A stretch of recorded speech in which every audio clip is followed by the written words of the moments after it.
আটজনকে অভিযুক্ত করে 2 বছর পর হলি আর্টিজান মামলার চার্জশিট। বাদ পড়ল হাসনাত করিমের নাম, নেই নতুন কিছু। গণতন্ত্রের ধারাবাহিকতা থাকলে দেশের উন্নয়ন হয়। জনপ্রশাসন পদক বিতরণ অনুষ্ঠানে প্রধানমন্ত্রী। লাল ফিতার দৌরাত্ম্য কমানোর নির্দেশ সরকারি কর্মকর্তাদের। কুমিল্লার বিশেষ ক্ষমতা আইনের মামলায় বেগম জিয়াকে জামিন দেননি হাইকোর্ট। ধর্মীয় উস্কানি দেওয়ার মামলায় গ্রেফতারি পরোয়ানার আবেদন।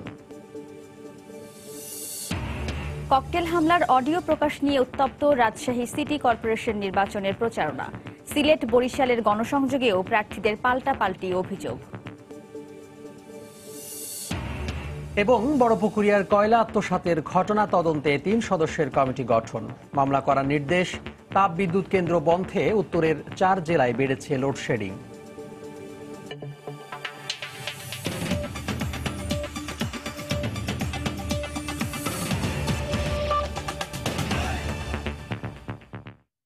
দেখছিলেন শিরোনাম। বাংলা সময়ের সঙ্গে আছে আমি ওয়াহিদা স্বপ্না এবং আমি তোহা খান তামিম। ঘটনার 2 বছর পর দেয়া হলো গুলশানের হলি আর্টিজান মামলার চার্জশিট। বহুল আলোচিত এ মামলার চার্জশিটে নেই নতুন কিছু। বিভিন্ন সময় আলোচনায় আসা বিষয়গুলো স্থান পেয়েছে। আসামি করা হয়েছে 8 জনকে। কাউন্টার টেররিজম ইউনিটের প্রধান মনিরুল ইসলাম জানান, তথ্য প্রমাণ না পাওয়ায় চার্জশিট থেকে বাদ দেয়া হয়েছে হাসনাত করিমের নাম। খান মোহাম্মদ রুমেলের রিপোর্ট। দেশের ইতিহাসে সবচেয়ে ভয়াবহ ও নৃশংস জঙ্গি হামলার ঘটনাটি ঘটে 2016 সালের 1 জুলাই গুলশানের হলি আর্টিজান রেস্তোরাঁয়। দেশি বিদেশি 22 জন মানুষের মৃত্যু শোক বিহ্বল করে দেয় গোটা দেশকে। ঘটনার 2 বছরের বেশি সময় পর সোমবার এই মামলার চার্জশিট জমা দিয়েছে পুলিশের কাউন্টার টেররিজম ইউনিট। চার্জশিটে 21 জনের জড়িত থাকার কথা উল্লেখ থাকলেও এরই মধ্যে 13 জন বিভিন্ন সময় আইনশৃঙ্খলা বাহিনীর অভিযানে মারা যাওয়ায় তাদের এই মামলা থেকে অব্যাহতি দেওয়া হয়েছে। হামলার ঘটনায় অন্য 8 জনকে সরাসরি জড়িত করে অভিযোগপত্র দেওয়া হয়েছে। এর মধ্যে সোহেল মাহফুজ, হাদিসুর রহমান সাগর, রাজীব গান্ধী, বড় মিজান, রাকিবুল হাসান রিগান ও রাশেদুজ্জামান ওরফে র্যাশ গ্রেফতার রয়েছে। পলাতক রয়েছে রিপন ও খালিদ। এই ঘটনার নেতৃত্ব দিয়েছিল ঘটনাস্থলে রুহান ইমতিয়াজ এবং তার ডেপুটি লিডার ছিল খায়রুল ইসলাম। যে 6 জন আসামি জীবিত গ্রেপ্তার হয়েছে তাদের স্বীকারোক্তিমূলক জবানবন্দি, প্রত্যেকেই স্বীকারোক্তিমূলক জবানবন্দি দিয়েছে। তাদের ভিত্তিতে যাদের সম্পৃক্ততা সম্পর্কে নিশ্চিত তথ্য পাওয়া গেছে, শুধুমাত্র তাদের বিরুদ্ধেই চার্জশিট প্রদান করা হয়েছে। কাউন্টার টেররিজম ইউনিট বলছে, সরকারকে বিব্রত করা এবং আন্তর্জাতিক জঙ্গি সংগঠনগুলোর দৃষ্টি আকর্ষণের উদ্দেশ্যে এই হামলা চালানো হয়। চার্জশিটে সাক্ষী করা হয়েছে 211 জনকে। 70টি আলামত জব্দ তালিকায় দেখানো হয়েছে। এছাড়া হলি আর্টিজান থেকে বেঁচে ফেরা 17 জনের জবানবন্দি আদালতে দাখিল করা হয়েছে।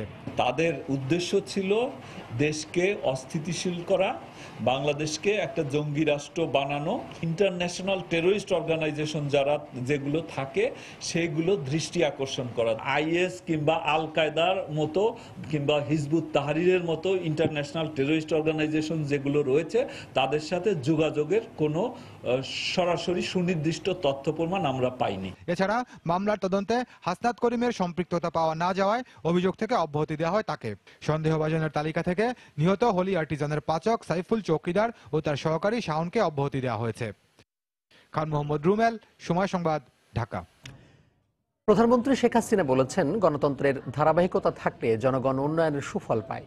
75 পরবর্তী সরকারগুলো দুর্নীতি ও জঙ্গিবাদ সৃষ্টি করেছিল উল্লেখ করে তিনি বলেন, আওয়ামী লীগ সরকার দেশের মানুষের ভাগ্য পরিবর্তন করে। উন্নয়নের ধারা যেন থেমে না যায় সেই আহ্বান জানান তিনি। এ সময় জনসেবায় লালফিতার দৌরাত্ম্য কমাতে কর্মকর্তাদের নির্দেশ দেন প্রধানমন্ত্রী। সরকারের নীতি নির্ধারণী পর্যায়ে গৃহীত পদক্ষেপ মাঠে বাস্তবায়ন করেন জনপ্রশাসন কর্মকর্তা কর্মচারীরা। জনসেবায় আগ্রহ বাড়াতে 2016 সাল থেকে জনপ্রশাসন পদক দেয়া শুরু করে সরকার। সোমবার রাজধানীর ওসমানী স্মৃতি মিলনায়তনে 39 ব্যক্তি ও 3টি প্রতিষ্ঠানকে এই বছরের জনপ্রশাসন পদক তুলে দেন প্রধানমন্ত্রী শেখ হাসিনা। পরে তাদের উদ্দেশ্যে দেয়া বক্তব্যে প্রধানমন্ত্রী প্রশাসনিক কাজে স্বচ্ছতা, জবাবদিহিতা নিশ্চিতে জোর দিয়ে সরকারি কর্মকর্তা কর্মচারীদের জনগণের কল্যাণে কাজ করার নির্দেশ দেন। কাজের জটিলতা থাকবেই, কিন্তু একসময় তো প্রচলিত ছিল লাল ফিতা দূরত্ব। অবশ্য এখন লাল ফিতা ব্যবহার হয় না, সাদা ফিতাই ব্যবহার হয়। ওই লাল ফিতা এখনো প্রচলিত আছে। তো এই দূরত্বটা যেন না থাকে, মেধা প্রয়োগ করে উদ্ভাবনী শক্তি দ্বারা দেশকে কিভাবে উন্নত করা যায় সেই চিন্তা ভাবনা নিয়েও যেন স্ব ক্ষেত্রে দায়িত্ব পালন করবেন, সেটাই আমরা চাই। একটা সময় ছিল যে সরকারি চাকরি কাজ করলেও বেতন, না করলে বেতন, করলে করলাম, না করলে না করলাম। এই চিন্তাটা কখনো গ্রহণযোগ্য না। বর্তমান সরকার দেশকে সুনির্দিষ্ট পরিকল্পনায় এগিয়ে নিচ্ছে জানিয়ে সরকার প্রধান এই ধারা অব্যাহত রাখার আহ্বান জানান। 2021 সাল থেকে 2041 সাল পর্যন্ত আমাদের কি করণীয়, আর সেই লক্ষ্য সামনে নিয়েই আমাদের সকল পরিকল্পনা প্রণয়ন করে আমরা বাস্তবায়ন করে যাচ্ছি। 75 পরবর্তী সরকারগুলো দুর্নীতি ও জঙ্গিবাদ সৃষ্টি করেছে উল্লেখ করে শেখ হাসিনা বলেন, বর্তমানে দেশে গণতন্ত্র আছে বলে উন্নয়ন সম্ভব হচ্ছে। একটা রক্তাক্ত অবস্থা বারবার, একটা অস্বাভাবিক অবস্থা বারবার বিরাজ করেছে, যা বাংলাদেশের জনগণের অগ্রযাত্রাকে বারবার বাধাগ্রস্ত করেছে। একটা ধারাবাহিক গণতান্ত্রিক ধারা থাকলে যে দেশ উন্নত হয়, সেটা প্রমাণ নিশ্চয়ই এখন আপনারা পাচ্ছেন, দেখছেন। ভবিষ্যতে সরকার দেশকে এগিয়ে নিতে বুলেট ট্রেন সহ যোগাযোগ ব্যবস্থা আরো উন্নত করতে বড় বড় প্রকল্প গ্রহণ করবে বলেও জানান প্রধানমন্ত্রী শেখ হাসিনা। দ্রুতগতির ট্রেন আমরা করতে পারি। ফেরদৌস লিপি, সময় সংবাদ, ঢাকা। কুমিল্লায় বিশেষ ক্ষমতা আইনে করা মামলায় বিএনপি চেয়ারপারসন বেগম খালেদা জিয়াকে জামিন দেননি হাইকোর্ট। একই সঙ্গে 26 জুলাইয়ের মধ্যে বিচারিক আদালতকে জামিন আবেদন নিষ্পত্তি করতে নির্দেশ দেওয়া হয়েছে। সকালে বিচারপতি এ মাসাদুজ্জামান ও বিচারপতি মুজিবুর রহমানের সমন্বয়ে গঠিত হাইকোর্টের বেঞ্চ এই আদেশ দেন। এর আগে গত 1 জুলাই এই মামলায় বেগম জিয়াকে গ্রেফতার দেখিয়ে জামিনের আবেদনের জন্য 8 আগস্ট শুনানির দিন ধার্য করেন কুমিল্লার আদালত। 2015 সালের 15 ফেব্রুয়ারি 20 দলীয় জোটের অবরোধ চলাকালে কুমিল্লার 14 গ্রামে বাস পোড়ানোর ঘটনায় মামলাটি হয়েছিল। পরে 2017 সালের 2রা মার্চ এই মামলায় বিশেষ ক্ষমতা আইনে অভিযোগপত্র দাখিল করা হয়। এদিকে ধর্মীয় উস্কানি ও বিভিন্ন শ্রেণীর মধ্যে বিরোধ সৃষ্টির অভিযোগের আরেক মামলায় বেগম জিয়ার বিরুদ্ধে ঢাকা মহানগর হাকিম আবু সাইদের আদালতে গ্রেফতারি পরোয়ানার আবেদন করা হয়। বাংলার সময় আরও থাকছে। সারা বছর ড্রেজিং করেও নাব্য সংকট কাটছে না কাঁঠালবাড়ি শিমুলিয়া নৌরুটে। সীমিত ফেরি চলাচল দুর্ভোগে দক্ষিণাঞ্চলের 21 জেলার মানুষ।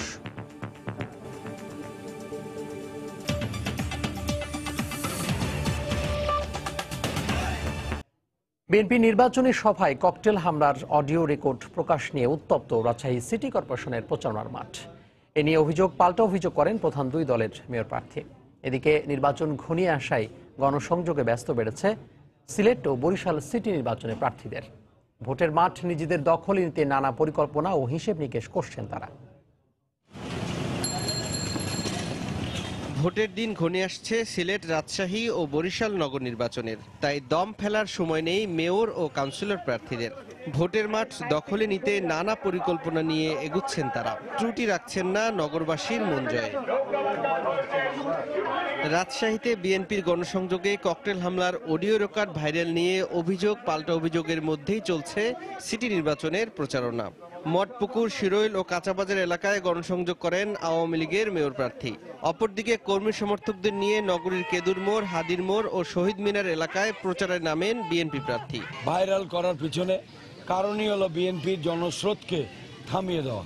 এই ষড়যন্ত্রের মাধ্যমে রাজশাহীতে আমাদের বিজয়কে ছিনিয়ে নিতে চায়। নিশ্চয়ই পুলিশ কমিশনার যখন দায়িত্ব নিয়ে বলেছেন, নিঃসন্দেহে তারা সন্দেহাতীতভাবে প্রমাণ পেয়েছেন বলেই বলেছেন।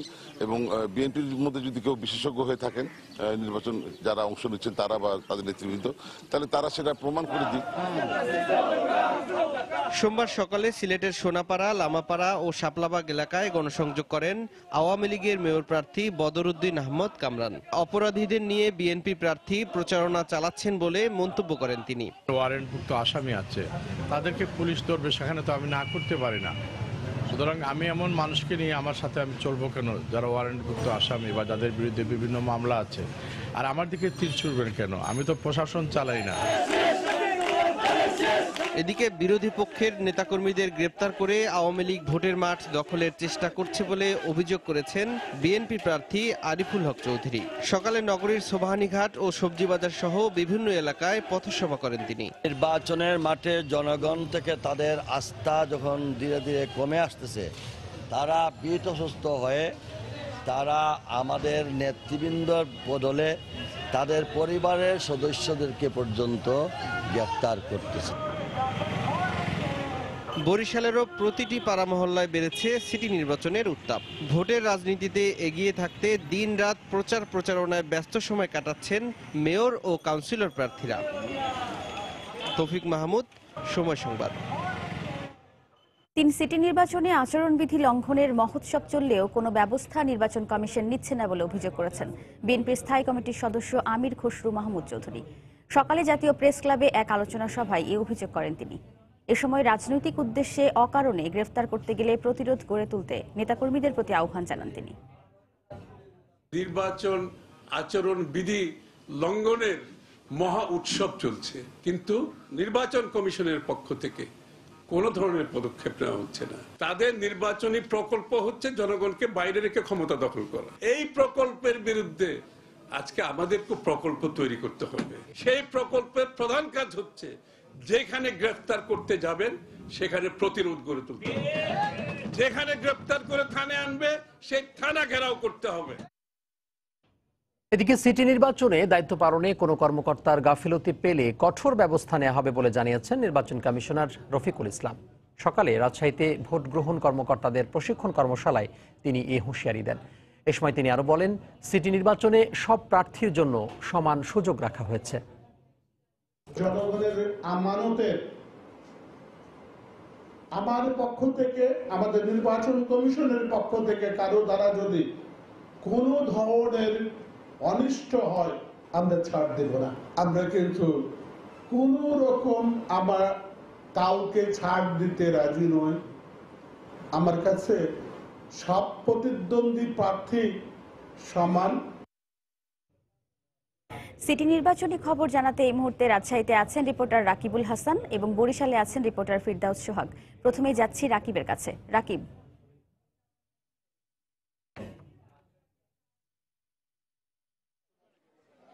স্বপ্না, আপনাকে ধন্যবাদ। রাজশাহী সিটি কর্পোরেশন নির্বাচনে আমরা দেখছি সকাল থেকেই কিন্তু আসলে প্রার্থীদের প্রচারণা চলছে এবং আমরা এখন কেদুর মোড় এলাকায় আছি এবং সেখানে আমরা দেখছি যে আসলে বিএনপি প্রার্থী মোসাদ্দেক হোসেন বুলবুল তিনি আবারও প্রচারণায় এসেছেন, যদিও সকালে তিনি তার প্রচারণাটি এখান থেকেই শুরু করেছিলেন। আমরা এর আগে আমরা দেখেছি আওয়ামী লীগ প্রার্থী এইচ.এম. খায়রুজ্জামান লিটন তিনি কিন্তু প্রচারণা চালিয়েছেন নগরীর শিরোইল এলাকায় এবং মঠপুকুর এছাড়া ভদ্রা এলাকায়। এখন তিনি মেহেরচণ্ডী এলাকায় প্রচারণা চালাচ্ছেন। আমরা দেখতে পাচ্ছি যে আসলে এই যে কেদুর মোড় এলাকায় সেখানে কিন্তু বিএনপি প্রার্থী তিনি জনগণের সাথে, ভোটারদের সাথে কথা বলছেন এবং এখানে যেহেতু বৃষ্টি হচ্ছে তিনি এখানে বসে আছেন এবং নেতাকর্মীদের সাথে কথা বলছেন। এবং এর পাশাপাশি আপনাকে জানিয়ে রাখি যে আসলে তারা যে জিনিসটি বলছে যে আসলে তারা জনগণের কে সাথে নিয়ে আসলে নির্বাচনে যেতে চান এবং এই 30 তারিখে, আগামী 30 তারিখের নির্বাচনে আসলে জনগণকে নিয়ে আসলে এই যে তাদের যে আন্দোলন সেই আন্দোলনটাকে আসলে অব্যাহত রাখতে চায়। অন্যদিকে কিন্তু এইচ.এম. খায়রুজ্জামান লিটন আমরা দেখছি যে বিভিন্ন সময় তিনি আসলে বিগত 5 বছরে যে সমস্ত উন্নয়নগুলো হয়নি সেই সমস্ত উন্নয়নের জন্য আসলে 14 দফা ইস্তেহার ঘোষণা করেছেন এবং এই সমস্ত 14 দফা ইস্তেহারের মধ্যে কিন্তু তিনি যে জিনিসগুলো বলার চেষ্টা করেছেন সেটি হচ্ছে যে আগামী 5 বছরে রাজশাহী শহরকে কোন জায়গায় নিয়ে যেতে চান এবং এর পাশাপাশি এই এলাকার কর্মসংস্থানের সুযোগ সৃষ্টি, এই রাজশাহী সিটি কর্পোরেশনকে একটি মেগা শহর হিসেবে তৈরি করা এবং এর আশপাশের সুযোগ সুবিধা বৃদ্ধির জন্য আসলে তিনি চেষ্টা করছেন বলে তিনি জানিয়েছেন। এছাড়া আমরা দেখেছি যে তার যে সমর্থকরা রয়েছে আওয়ামী লীগ প্রার্থীর, তারা যে প্রচারণা চালাচ্ছেন সেখানেও কিন্তু বলা হচ্ছে যে আসলে সিটি কর্পোরেশনকে একটি স্বয়ংসম্পূর্ণ এবং স্বনির্ভর সিটি কর্পোরেশন করার একটা চেষ্টা চলছে। এবং আমরা লক্ষ্য করছি যে আসলে রাজশাহীতে আসলে যে সাধারণ জনগণ তারা কিন্তু প্রত্যাশা করছেন যে আগামী সিটি কর্পোরেশন নির্বাচনে যে জিনিসটি তারা চান সেটি হচ্ছে যে আগামী দিনে যেই মেয়র, যে প্রার্থী আসলে সিটি কর্পোরেশনকে এগিয়ে নিয়ে যাবে তাকেই হচ্ছে তারা বেছে নেবে। তো এই ছিল রাজশাহী থেকে সর্বশেষ। চলে যাব বরিশালের ফিরদৌস সোহাগের কাছে। রাকিব, আপনাকে ধন্যবাদ। আমি আছি নগরীর বগুড়া রোড এলাকায়। সকাল থেকে এই পর্যন্ত আমরা বেশ কয়েকজন মেয়র প্রার্থী এবং কাউন্সিলর প্রার্থীর সাথে ছিলাম। তাদের কাছ থেকে আমরা জানতে পেরেছি তাদের ইচ্ছা, কিভাবে তারা এই নগরীর উন্নয়ন করবেন। প্রত্যেকে সেইভাবে কিন্তু নিজ নিজ দলের কথা বলার চেষ্টা করছেন। কাউন্সিলর প্রার্থী এবং মেয়র প্রার্থী যারা রয়েছেন তারা কিন্তু সকলেই কিন্তু ভোট থেকে শুরু করে গভীর রাত অবধি গণসংযোগ কাজটি চালিয়ে যান। সকাল থেকে আজকে কিন্তু বরিশালে একেবারে গুমুটে পরিবেশ ছিল, আবহাওয়ার অবস্থা ছিল গুমুটে ভাব। প্রচণ্ড গরমের মধ্যেই কিন্তু গণসংযোগের কার্যক্রমগুলো তারা চালিয়ে গেছেন। আমরা কথা বলেছিলাম বিএনপির মেয়র প্রার্থীর সাথে, তিনি আমাদেরকে যে তথ্যটি জানিয়েছেন, সুষ্ঠু এবং সুন্দর নির্বাচন চান তিনি, অবাধ নিরপেক্ষ নির্বাচন চান। আর আওয়ামী লীগের যিনি মেয়র প্রার্থী রয়েছেন তার বিকেল 5:30টার সময় একটি নগরীর কাশীপুরের কলাডেমা এলাকায় একটি ছোট সমাবেশে উঠোন বৈঠকে তার উপস্থিত থাকার কথা। সেখানে এখন পর্যন্ত তিনি উপস্থিত হননি, তবে আমরা জানতে পেরেছি যে অল্প সময়ের মধ্যে উপস্থিত হতে পারেন। তবে আওয়ামী লীগের অন্যান্য যারা নেতৃবৃন্দ রয়েছেন, জেলা আওয়ামী লীগের সভাপতি এবং সহ অন্যান্য যারা তার সহকর্মী রয়েছেন দলীয়, তারা কিন্তু আসলে এই জায়গাটিতে ছিলেন এবং তারা কিন্তু বলার চেষ্টা করেছেন, তারা কিন্তু বোঝাবার চেষ্টা করছেন জনগণকে এবং যারা ভোটার রয়েছেন তাদেরকে কিভাবে তারা উন্নয়ন করবেন, আওয়ামী লীগের মেয়র প্রার্থীকে ভোট দিলে কি হবে এবং কিভাবে তারা উন্নয়নগুলো করবেন, কি কি সমস্যা রয়েছে নগরীর, এই বিষয়গুলো সেখানে আলোচিত হচ্ছে। অর্থাৎ বিভিন্ন মেয়র প্রার্থী এবং কাউন্সিলর প্রার্থী যার এলাকার সমস্যাগুলো তুলে ধরছেন এবং সমস্যা সমাধানের জন্য তারা কি করবেন সেই বিষয়গুলো বোঝাবার চেষ্টা করছেন। এছাড়া কথা বলেছিলাম আমরা রিটার্নিং অফিসারের কার্যালয়ের সংশ্লিষ্ট কর্মকর্তাদের। আমরা কিছুক্ষণ আগেও দেখেছি আমাদের এই সামনে থেকে কিছুক্ষণ আগে একটি ভ্রাম্যমাণ আদালতের টিম গেছে, যেখানে ম্যাজিস্ট্রেট ছিলেন এবং পুলিশের কর্মকর্তারা ছিলেন। তারা কিন্তু ঘুরে বেড়াচ্ছেন নগরীর সর্বত্র এবং সুষ্ঠু সুন্দর নির্বাচনের জন্য চেষ্টা চালিয়ে যাচ্ছেন। পাশাপাশি কোনো সমস্যা দেখা দিলেই কিন্তু তারা সে ব্যাপারে ব্যবস্থা গ্রহণ করে থাকেন। তো এই ছিল মোটামুটি আমার কাছে সর্বশেষ। আমরা ফিরছি স্টুডিওতে। স্বপ্না। প্রার্থীদের প্রচারণার খবর জানাতে বরিশাল থেকে ফিরদাউস সোহাগ এবং এর আগে রাজশাহী থেকে যোগ দিয়েছিলেন রিপোর্টার রাকিবুল হাসান। এদিকে 1,71,000 পুরুষ ভোটারের বিপরীতে সিলেট সিটি কর্পোরেশনে নারী ও নতুন ভোটার 1,80,000। রাজনৈতিক বিশ্লেষকরা বলছেন এই দুই শ্রেণীর ভোটারই সব হিসেব নিকেশ পাল্টে দিতে পারে। তাদের মতে এবার প্রার্থীদের জয় পরাজয়ে প্রধান নিয়ামক হবেন নারী ও তরুণ ভোটার। আব্দুল আহাদের রিপোর্ট, ক্যামেরায় ছিলেন নওশাদ আহমদ চৌধুরী। নারীদের বলা হয় নীরব ভোটার। পুরুষরা প্রার্থীদের পক্ষে প্রচারণায় অংশ নিলেও নেন না নারীরা, কিন্তু ভোটের দিনে তাদের অংশগ্রহণই থাকে বেশি। পুরুষদের বুথের চেয়ে নারীর বুথের সামনে লক্ষ্য করা যায় দীর্ঘ লাইন। সিলেটের 3,21,732 জন ভোটারের মধ্যে নারী ভোটার 1,50,288 জন। নীরব থাকলেও নারীদের মধ্যে নির্বাচন নিয়ে উৎসাহ উদ্দীপনার কমতি নেই। নাগরিক সুযোগ সুবিধা নিয়ে ভাবছেন তারাও। বলছেন পরিচ্ছন্ন ও নিরাপদ নগরী গঠনে যিনি কাজ করবেন তাকেই নির্বাচিত করবেন তারা। অনেক আশা স্বপ্ন আমরা চিন্তা করছি যে সেইগুলো যদি সফল হয়, সেইগুলো কার দ্বারা সফল হবে, কিভাবে সফল হবে এবং কতটুকু সফল হওয়া দরকার, সেটা ভেবেই আমরা ভোটের চিন্তা করছি। ঐতিহ্যবাহী নগরীকে সুন্দর করে তোলার জন্য একজন স্বপ্নবাজ মেয়র নির্বাচিত হওয়া প্রয়োজন। গতবারের চেয়ে এবার নতুন ভোটার বেড়েছে প্রায় 30,000। নতুন ভোটারদের মধ্যে অধিকাংশই তরুণ। জীবনে প্রথমবার ভোট দেওয়ার জন্য মুখিয়ে আছেন তরুণরা। আশ্বাস নয়, নগরে কর্মসংস্থানের ব্যবস্থা, সন্ত্রাস ও দুর্নীতিমুক্ত প্রার্থী বেছে নিতে চান নতুন প্রজন্ম। দুর্নীতিমুক্ত সমাজ বিনিময়ে যে মানুষটা সবার আগে যিনি, তাকে আমরা প্রাধান্য দিই সবসময়। তথ্য প্রযুক্তি নির্ভর নগরী হবে, বিভিন্ন ধরনের আইসিটি সেক্টর থেকে বিভিন্ন আসবে, কিন্তু আমরা কোনো ধরনের কোনো সুযোগ সুবিধা পাই নাই। তাকেই ভোট দিব যিনি আমাদের এই সুযোগটা করে দিবেন। রাজনৈতিক বিশ্লেষকরাও মনে করেন নারী ও তরুণ ভোটাররা প্রার্থীদের জয় পরাজয় নির্ধারণ করবেন। এটাই আসলে একটা বড় রূপে তাস বলা যায়, যেটাকে আসলে নতুন ভোটাররা সবসময়ই খুব গুরুত্ব বহন করে। তাদের 2-4 হাজার ভোটের কারণেই দেখা যায় যে জয় পরাজয় অনেক ক্ষেত্রেই নির্ধারণী ভূমিকা পালন করে থাকে। নারী ও তরুণদের ভোট টানতে প্রার্থীরাও দিচ্ছেন চমকপ্রদ প্রতিশ্রুতি। কেউ বলছেন নির্বাচিত হলে নারীদের জন্য নামাবেন আলাদা গণপরিবহন, আবার কারো প্রতিশ্রুতি নগরে ইন্টার্নশিপের সুযোগ সৃষ্টি। আব্দুল আহাদ, সময় সংবাদ, সিলেট। রাজশাহী, সিলেট ও বরিশালের মেয়র প্রার্থীদের নিয়ে সময় সংবাদে আজ থাকছে বিশেষ টকশো।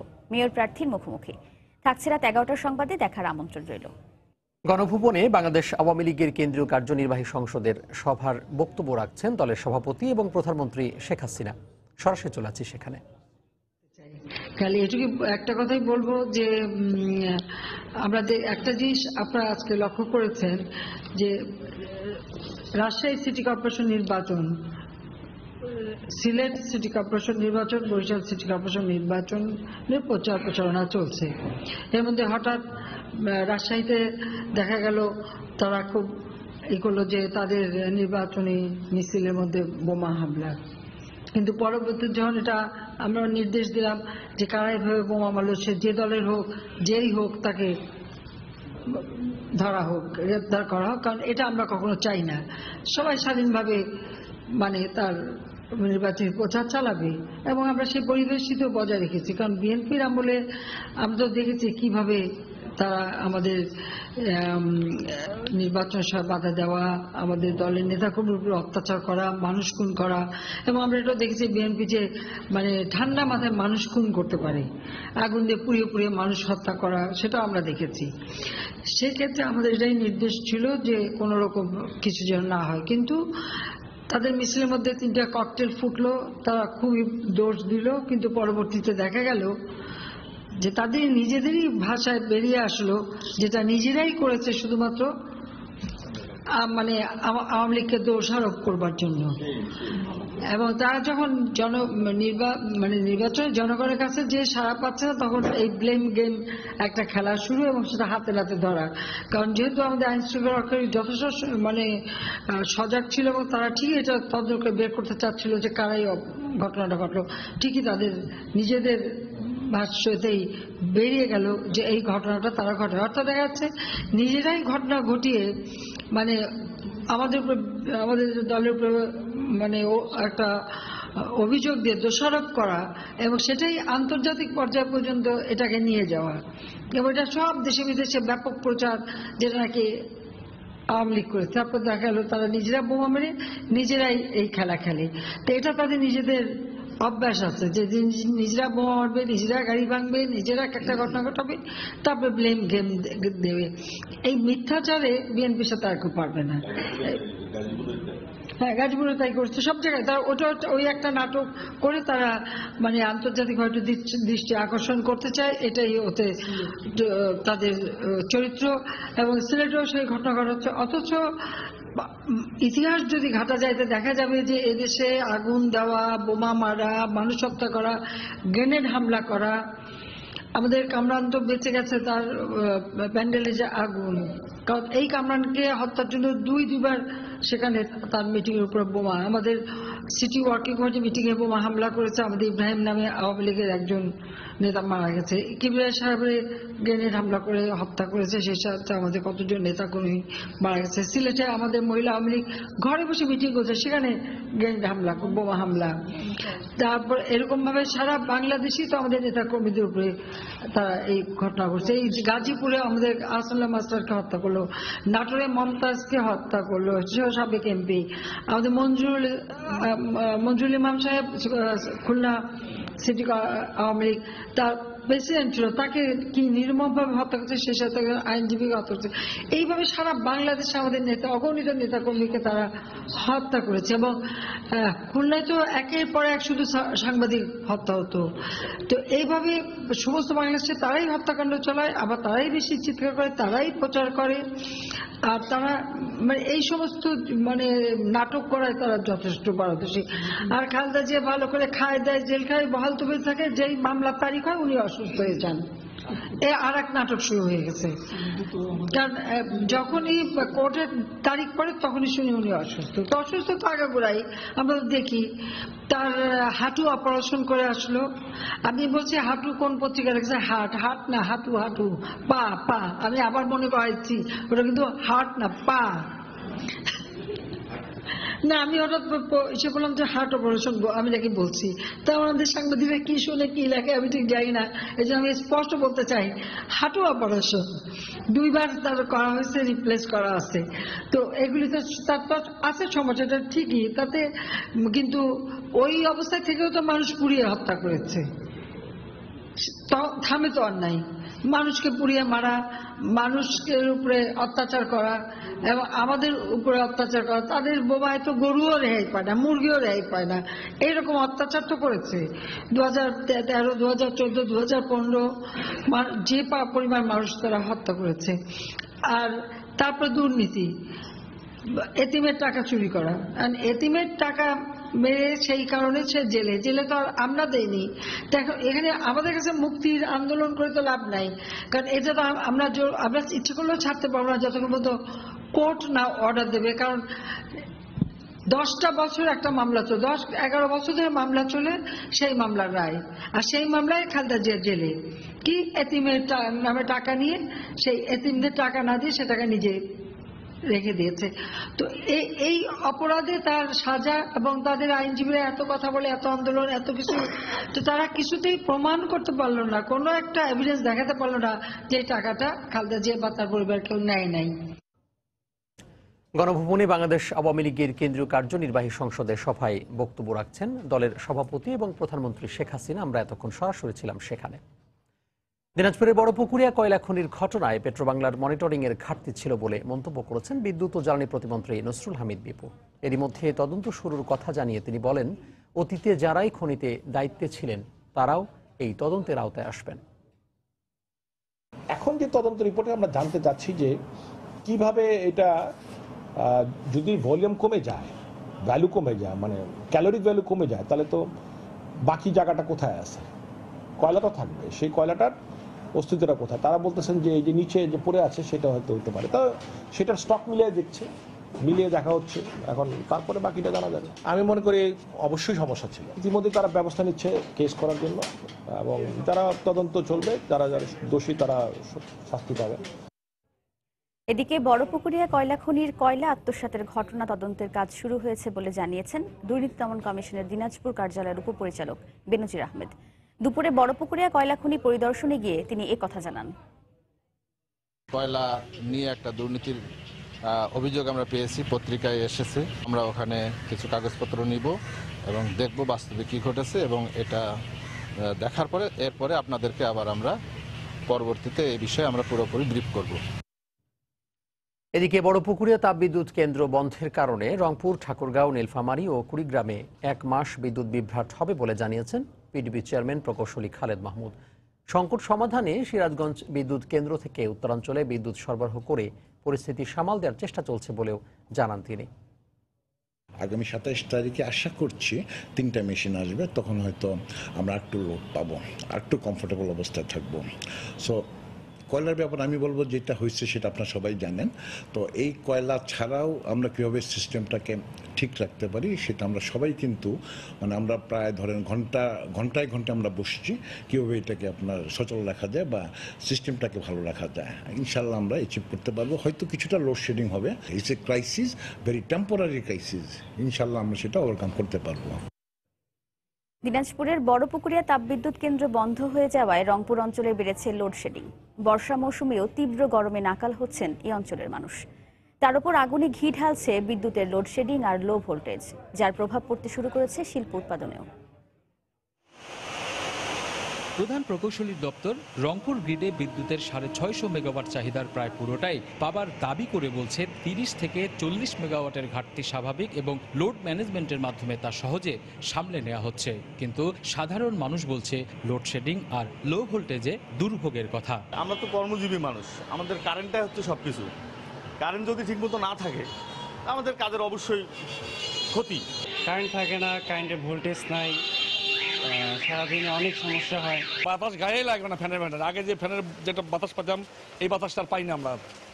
আর মানে বিদ্যুতের ভোল্টটা যেটা ছিল আগে, ভোল্টটা ওটা নাই বললে চলে। এখন বিদ্যুৎ সরবরাহে ঘাটতি ছিল আগে থেকেই, এরই মধ্যে উৎপাদন অর্ধেকে নেমে গেছে। বড়পুকুরিয়ায় উৎপাদন বন্ধের খবরে শঙ্কা শিল্প খাতেও। কাজকর্ম করব কিভাবে? হ্যাঁ, এমনিতেও কারেন্টের ভোল্ট পাই না সন্ধ্যার পর, এখন যাতায়াত করতেছে লোডশেডিং। ভোল্টেজ আপ ডাউন করলে তো আমার চলবে না, এবং মনে করেন মোটরও মনে করেন চলে যায়।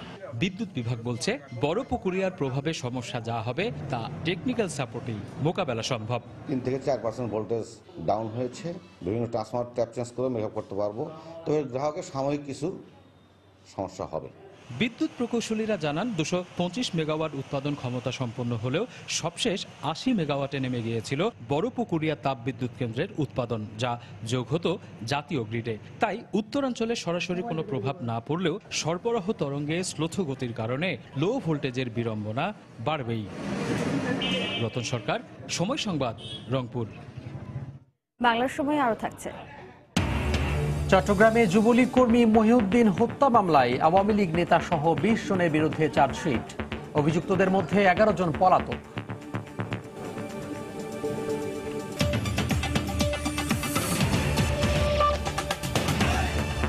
হজযাত্রার 10ম দিনেও দেরিতে ছেড়ে গেছে বাংলাদেশ বিমানের একটি ফ্লাইট। ভোর 4:35 ফ্লাইটটি 2.5 ঘন্টা দেরিতে সকাল 7:30টায় হজরত শাহজালাল আন্তর্জাতিক বিমানবন্দর ছেড়ে যায়। এদিকে বিকেল 4:35 ফ্লাইটটি এখনও ছেড়ে যায়নি।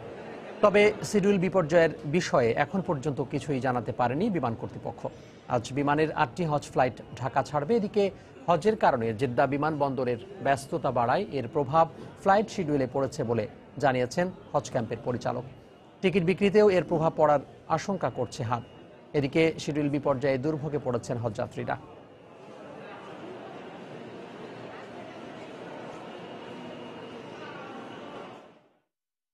শিডিউল ছিল 4:35, সেটা এখন যদি 6টা হয় তাহলে এটা তো আসলে আমার জন্য বিব্রতকর। গতকাল রাতে প্রায় 10টার দিকে জানতে পারলাম যে ফ্লাইটটি পিছিয়ে গিয়েছে। এখন সবাই এক ধরনের প্রেশানের মধ্যেই আছে। সব মিলেই ভালো, মানে গত বছরের তুলনায় অনেক ভালো, বেটার, অনেক বেটার। জেদ্দা বিমানবন্দর এখন খুব ব্যস্ততম একটি বিমানবন্দর। সারা পৃথিবী থেকে শত শত বিমান আসছে এবং নামছে। কোনো কারণে যদি একটি বিমানের, আমার দেশের বিমান না অন্য দেশের বিমানেরও নামতে উঠতে কিছুটা সময় লেগে যায় 10-15-20 মিনিট, এটি কিন্তু পুরো ওই দিনের অন্যান্য বিমানের উপর, এয়ারক্রাফটের উপর এর প্রভাব পড়ে। বিমানের যদি এইভাবে শিডিউল বিপর্যয় হতে থাকে তাহলে হজ যাত্রীদের আস্থা কমে যাবে এবং এই কারণে টিকিট বিক্রয়ের উপরে কিন্তু এটার একটা ইম্প্যাক্ট পড়বে। কাঁঠালবাড়ি শিমুলিয়া নৌরুটে 12 মাস পদ্মা নদীতে ড্রেজিং করেও নাব্য সংকট দূর করতে পারছে না বিআইডব্লিউটিএ। নদীতে কত ঘনমিটার বালু অপসারণ করা হচ্ছে সে অগ্রগতিরও তদারকি নেই। নাব্য সংকটে ফেরি চলাচল সীমিত করে দিতে বাধ্য হয় ঘাট কর্তৃপক্ষ। এতে প্রতিদিনই দুর্ভোগে পড়তে হচ্ছে দক্ষিণাঞ্চলের 21 জেলার যাত্রী ও চালকদের। মাদারীপুর থেকে সঞ্জয় কর্মকার অভিজিতের পাঠানো তথ্য, সাদা তাকুনের ছবি নিয়ে রিপোর্ট। দক্ষিণাঞ্চলের 21 জেলার যাত্রী ও চালকদের কাছে ভোগান্তির আরেক নাম মাদারীপুরের কাঁঠালবাড়ি শিমুলিয়া নৌরুট। জোয়ারভাটা সহ নানা কারণে পলি জমে এই নৌরুটের কয়েকটি চ্যানেলে। 12 মাস নদীতে ড্রেজিং করে পলি অপসারণ করা হয়, কিন্তু সেই পলি আবারও একই জায়গায় এসে সৃষ্টি হয় নাব্য সংকট। কয়েকদিন ধরে নৌরুটটির লৌহজং পয়েন্টে পলি পড়ে ভরাট হয়ে গেছে। এতে বন্ধ হয়ে গেছে এই চ্যানেল দিয়ে ফেরি চলাচল। নাব্য সংকটে বিকল্প চ্যানেল দিয়ে সীমিত আকারে চলাচল করছে ফেরি। এতে নৌপথের দূরত্ব 4 কিলোমিটার বেড়ে দাঁড়িয়েছে 13 কিলোমিটারে। এতে দুর্ভোগ বাড়ছে যাত্রী ও চালকদের। আব্বুকে নিয়ে ঢাকা যাচ্ছি চিকিৎসার জন্য, আর এই যে ফেরিতে যাওয়ার জন্য অনেক দ্বিগুণ সময় লাগতেছে। আমাদের খাওয়া দাওয়ার সমস্যা, পকেটে টাকা শেষ হচ্ছে, ঘাটে স্পেশাল এসকে স্লিপ নিয়ে আটকাছে, পুলিশ কোনো টাকা পয়সা ছাড়া দিচ্ছে না। ওই আগের চ্যানেলটা যদি বালু ভরাটা যদি কাটে দিত তাহলে তাড়াতাড়ি আমি যেতে পারতাম। এদিকে ঘাট কর্তৃপক্ষ জানায় নাব্য সংকটে বিকল্প চ্যানেল ব্যবহার করে রানওয়ে দিয়ে ফেরি চলাচলে বেশি সময় লাগায় প্রতিদিনই ঘাট এলাকায় বাড়ছে যানবাহনের দীর্ঘ সারি। পলি পড়ার কারণে আমাদের বিকল্প একটি চ্যানেল তৈরি করা হয়েছে। সেই চ্যানেলটি অনহয় হওয়াতে আমাদের কাঁঠালবাড়ি এবং শিমুলিয়া নৌরুটের দূরত্ব কিছুটা বেড়েছে। জেলা ও উপজেলায় বিআইডব্লিউটি এর কোনো অফিস না থাকায় ড্রেজিং কাজের তদারকি করতে পারছেন না জেলা প্রশাসনের শীর্ষ কর্মকর্তারা। বালি যেখানে ফেলা হয় সেই বালিটা আবার এসে নদীটা চ্যানেলটা ভর্তি হয়ে যায়, সেক্ষেত্রে তাদেরকে আরো একটু সতর্ক হবে যাতে বালিটা দূরবর্তী স্থানে ফেলেছে। কাঁঠালবাড়ি শিমুলিয়া নৌরুটে 19টি ফেরি, 87টি লঞ্চ ও 1.5 শতাধিক স্পিড বোটে প্রতিদিন 30,000 মানুষ যাতায়াত করে। সময় সংবাদ, মাদারীপুর। চট্টগ্রামের কর্ণফুলীর একটি শিপইয়ার্ডে গ্যাস সিলিন্ডার বিস্ফোরণে 2 শ্রমিকের মৃত্যু হয়েছে। দগ্ধ 3 জনকে চট্টগ্রাম মেডিকেলে ভর্তি করা হয়েছে। এই মুহূর্তে হাসপাতালে আছেন রিপোর্টার শফিকুল আলম। আমরা সবশেষ তথ্য জানতে যাচ্ছি তার কাছে। শফিক, সবটা আপনাকে যেটি বলতে পারি সেটা হচ্ছে চট্টগ্রামে যে কর্ণফুলী থানা যে শিকলবাহা এলাকা রয়েছে সেখানে মেরিন শিপইয়ার্ড নামে একটি শিপইয়ার্ডের দেশ 1 নামে একটি জাহাজে গ্যাস সিলিন্ডার বিস্ফোরণ হয় এবং বিস্ফোরণে 5 জন গুরুতর আহত হয় এবং আহত হওয়ার পর আমরা যেটি জানতে পেরে পরে 2 জনের মৃত্যু হয়। সেখানে রাসেল এবং মাসুদ নামে 2 জনের মৃত্যু হয় এবং আহত 3 জনকে চট্টগ্রাম মেডিকেল কলেজ হাসপাতালে আনা হয়েছে। আমরা এ পর্যন্ত 2 জনকে পেয়েছি, তাদের মধ্যে কামরুল এবং আমরা আমজাদকে আমরা দেখতে পেয়েছি। এই মুহূর্তে চট্টগ্রাম মেডিকেল কলেজ হাসপাতালে যে 52 ইউনিট রয়েছে সেই 52 ইউনিটে এই যে কামরুলের চিকিৎসা দেওয়া হচ্ছে। আমরা চিকিৎসকদের সাথে কথা বলেছিলাম, তারা যেটি বললেন যে আসলে তার 86% পুড়ে গেছে বলে তারা জানিয়েছেন। আরেকটি কথা জানিয়ে রাখি যে আরেকজন আমজাদ রয়েছে, তার সে দগ্ধ হওয়ার পাশাপাশি তার একটা পা ভেঙে গেছে, সেই জন্য তাকে অর্থোপেডিক্স ওয়ার্ডে তাকে ভর্তি করা হয়েছে। তো আমি চিকিৎসকদের সাথে কথা বললাম, তারা বলছেন যে আসলে যারা যে দুইজনকে এখানে আনা হয়েছে তাদের চিকিৎসা দেওয়া হয়েছে, তাদের কোনো গাফিলতি থাকবে না এবং তারা সাধ্যমতো তাদের সেই চিকিৎসা দেওয়া হবে। আপনাকে জানিয়ে রাখি, চট্টগ্রাম মেডিকেল কলেজ হাসপাতালে কিন্তু যে মাত্র 26 শয্যার যে ওয়ার্ড রয়েছে, এখানে কিন্তু যে রুগীরা আসে তাদেরকে সেরকম চিকিৎসা দিতে পারে না এবং তাদেরকে ঢাকা সহ বিভিন্ন এলাকায় তাদেরকে নিয়ে যেতে হয়। সে কারণে কিন্তু তারা সময় মতো সে চিকিৎসা দিতে পারে না। যদিও একটি সুখবর আছে, চট্টগ্রাম মেডিকেল কলেজ 100 শয্যা একটা বায়োনিট নির্মাণের কথা বলছে। তো এই যে চট্টগ্রাম মেডিকেল কলেজ হাসপাতাল থেকে দগ্ধদের সর্বশেষ তথ্য। চট্টগ্রাম শিপইয়ার্ডে গ্যাস সিলিন্ডার বিস্ফোরণে 2 শ্রমিকের মৃত্যু হয়েছে, 3 জনকে চট্টগ্রাম মেডিকেলে চিকিৎসা দেওয়া হচ্ছে। এই বিষয়ে বিস্তারিত জানাচ্ছিলেন রিপোর্টার শফিকুল ইসলাম। শেরপুরে পানিতে ডুবে 2 শিশুর মৃত্যু হয়েছে। দুপুরে সদর উপজেলার কৃষ্ণপুর দড়িপাড়া এলাকায় এই দুর্ঘটনা হয়। স্বজনরা জানান, 3 বছরের শিশু সিনহামণি ও তার চাচাতো ভাই তামিম বাড়ির পাশের একটি ডোবার পাশে খেলাধুলা করছিল। বেশ কিছুক্ষণ বাড়ির লোকজন তাদের দেখতে না পেয়ে আশপাশে খোঁজাখুঁজি করেন। এক পর্যায়ে ওই ডোবা থেকে তাদের দুজনের মৃতদেহ উদ্ধার করেন স্বজনরা। এই ঘটনায় এলাকায় শোকের ছায়া নেমে এসেছে।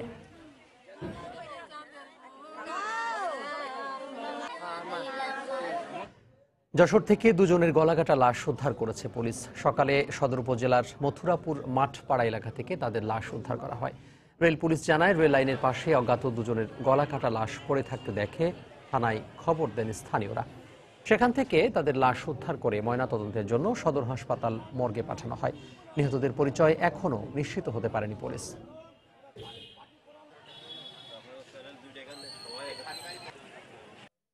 সাতক্ষীরায় হাবিবুল্লাহ সর্দার হত্যা মামলায় 1 জনকে মৃত্যুদণ্ড এবং 2 জনকে যাবজ্জীবন কারাদণ্ডাদেশ দিয়েছেন আদালত। একই সঙ্গে 9 জনকে বিভিন্ন মেয়াদে কারাদণ্ড দেওয়া হয়।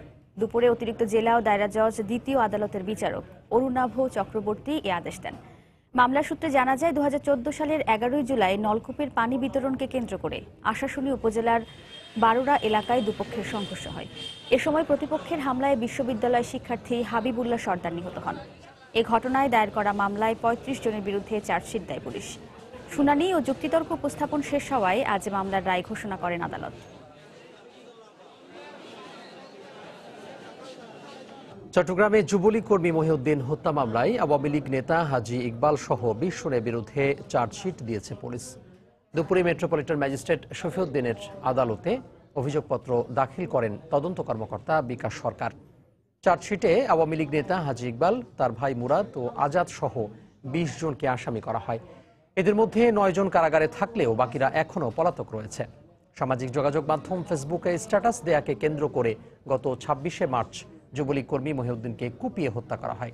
ঘটনার পরদিন 17 জনকে আসামি করে বন্দর থানায় একটি হত্যা মামলা করেন নিহতের মা।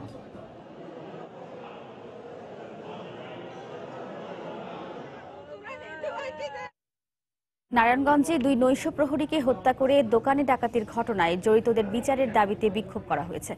দুপুরে বন্দর উপজেলার দক্ষিণ লক্ষণখোলা এলাকায় এ মানববন্ধন করা হয়। পরে ঢাকা মদনগঞ্জ সড়কে অবস্থান নিয়ে বিক্ষোভ করেন তারা। এতে সড়কের 2 পাশে দীর্ঘ যানজট সৃষ্টি হয়। পুলিশের আশ্বাসে 3 ঘণ্টা পর অবরোধ তুলে নেন। শুক্রবার রাতে নারায়ণগঞ্জের বন্দরের লক্ষণখোলা বাজারে 2 প্রহরীকে হত্যার পর 3টি দোকানের মালামাল লুট করে নিয়ে যায় ডাকাতরা। এ ঘটনায় 2 জনকে গ্রেফতার করেছে পুলিশ।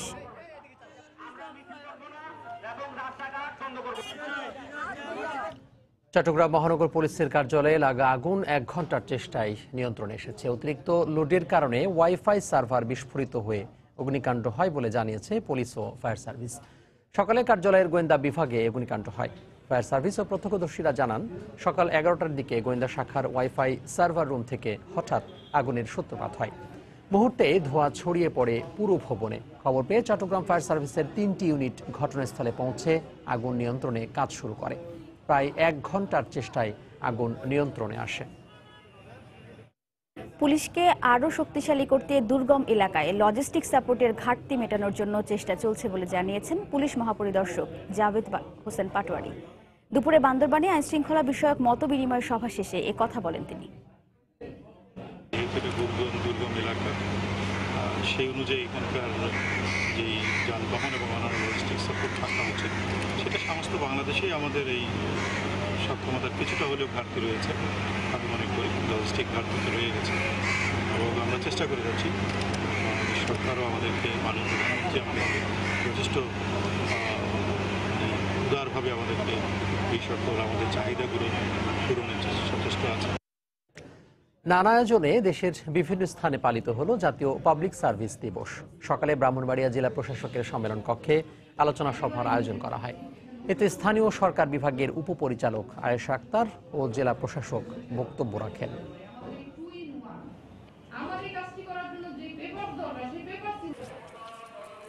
দিবসটি উপলক্ষে ঝিনাইদহে কালেক্টরেট চত্বর থেকে র্যালি বের করা হয়। পরে আলোচনা সভায় জনগণের প্রত্যাশা অনুযায়ী সেবা দিতে কর্মকর্তাদের আন্তরিক হওয়ার আহ্বান জানান বক্তারা। বাগেরহাট শহরের স্বাধীনতা উদ্যানের সামনে থেকে র্যালি বের করে জেলা প্রশাসন। এতে পুলিশ সুপার ও সিভিল সার্জন সহ জেলার সরকারি বেসরকারি ঊর্ধ্বতন কর্মকর্তারা অংশ নেন। অপ্রতিরোধ্য দেশের অগ্রযাত্রা ফলের পুষ্টি দেবে নতুন মাত্রা, এ প্রতিপাদ্যে হিলিতে চলছে 3 দিনের বৃক্ষ মেলা। সকালে উপজেলা চত্বরে মেলার উদ্বোধন করেন স্থানীয় সংসদ সদস্য শিবলি সাদিক। পরে উপজেলা অডিটোরিয়ামে আলোচনা সভার আয়োজন করা হয়। এ সময় উপজেলা প্রশাসন সহ বিভিন্ন সংগঠনের প্রতিনিধিরা অংশ নেন। সভায় বক্তারা প্রধানমন্ত্রীর নির্দেশ অনুযায়ী প্রত্যেক নাগরিককে 3টি করে গাছ লাগানোর আহ্বান জানান। আগামী 25শে জুলাই পর্যন্ত চলবে এ বৃক্ষ মেলা।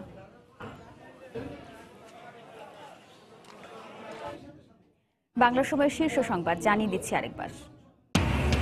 8 জনকে অভিযুক্ত করে 2 বছর পর হলি আর্টিজান মামলার চার্জশিট। বাদ পড়ল হাসনাত করিমের নাম, নেই নতুন কিছু। বড়পুকুরিয়ার কয়লা আত্মসাতের ঘটনা তদন্তে 3 সদস্যের কমিটি গঠন।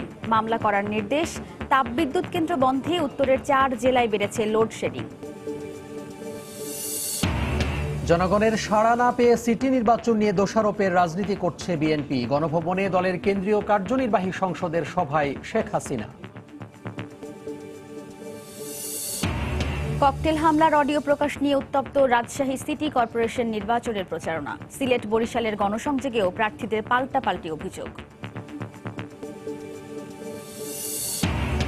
এবং কুমিল্লার বিশেষ ক্ষমতা আইনের মামলায় বেগম জিয়াকে জামিন দেননি হাইকোর্ট। ধর্মীয় উস্কানি দেওয়ার মামলায় গ্রেফতারি পরোয়ানার আবেদন। এই ছিল বাংলার সময়। যে কোনো খবর পেতে ভিজিট করুন সময়নিউজ.tv। এছাড়া এইমাত্র পাওয়া খবর আপনার মোবাইলে পেতে SMS করুন *BN লিখে পাঠিয়ে দিন 16242 নম্বরে। আর সঙ্গেই থাকুন সময়ের।